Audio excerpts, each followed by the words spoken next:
а я люблю Ізабеллу. Треба знати свою міру, би не вмерти зрана, не страждати від похмілля і не пити з крана.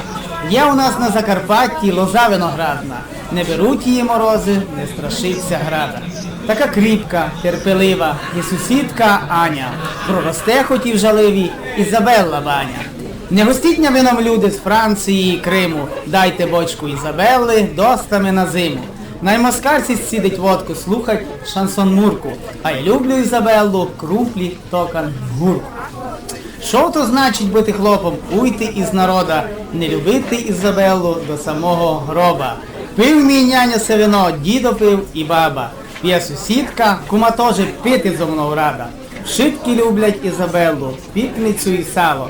Їм одна проблема вічна, кажуть, було мало. Не гостіть на вином люди з Франції і Криму, дайте бочку Ізабелли, достави на зиму. Наймоскальці сидить водку, слухать шансон Мурку, а я люблю Ізабеллу, крумплі, токан, гурку. Що то значить, ой не п'ю я, в мене вже й жога? П'ють усі, не п'є верблюд і свідки Єгова.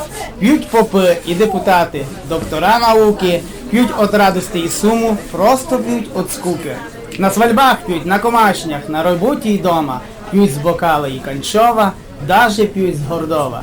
Не гостіть на вином люди з Франції і Криму, дайте бочку Ізабелли, достами на зиму. Наймоскальці сідить водку, слухать шансон Мурку, а я люблю Ізабеллу, крумплі, токан, гурку.